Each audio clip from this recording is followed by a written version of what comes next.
presentación deste programa aquí en CEA e somos o primeiro onde se vai a desenrolar isto. Son 16 concellos, creo que son os que van ter este tipo de actividade e, bueno, é unha honra para nós poder dicir que nós somos os primeiros e foi onde se presentou por primeira vez este programa. Quero agradecer, desde logo, e quero felicitar a Xunta de Galicia por a política que está seguindo en política lingüística, valga a redundancia. Creo que é unha política acertada, creo que o impulso do gallego, a perseverancia no gallego, ten que vir a base de consenso e de diálogo con todos, e creo que neste aspecto a Xunta de Galicia está o conseguindo. Temos que ter en conta que temos que convivir con outra lingua que é a lingua do Estado español, que é o castellano, pero tamén a Xunta o complementa con outro terceiro idioma para que a xente xoven, a xente, sobre todo os adolescentes que van iniciando os seus andainas estudiantis, pois podan saber compaginar esos tres idiomas. A lingua é a identidade dun pobo, e nós temos que conservar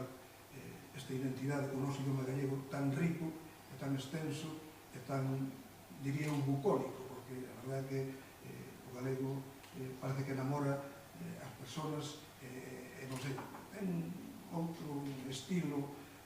diferente do que pode ser, por exemplo, os catalás, os vascos, xa casi non se entende, pero bueno, os catalás non se entende nada. E bueno, eu quero felicitar o secretario de Política Lingüística pola forma que ten de levar este tema e de impulsar deste xeito o noso idioma. Desexar que sea un éxito, non só en CEA, eu creo que CEA si vai ser un éxito porque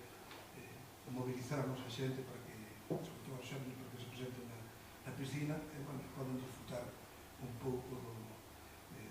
desta gincana lingüística que se vai a celebrar en CEA. E nada máis, darvos as gracias, que pasedes ben aquí en CEA, por menos estes poucos tempos que estemos aquí, pois xuntos, pois que sea do vos agrado, procuraremos facer por nosa parte, poner todo o empeño para que se eso. Moitas gracias e felicidades por esta iniciativa. Gracias a ti. Eu, se me deixades, digo os concellos onde vai estar, porque foi unha cosa das que se me pasou ao principio. Entón, van ser as localidades universais de Maside, Toén, Vilamarín, o Barco de Valdeorras, a Veiga,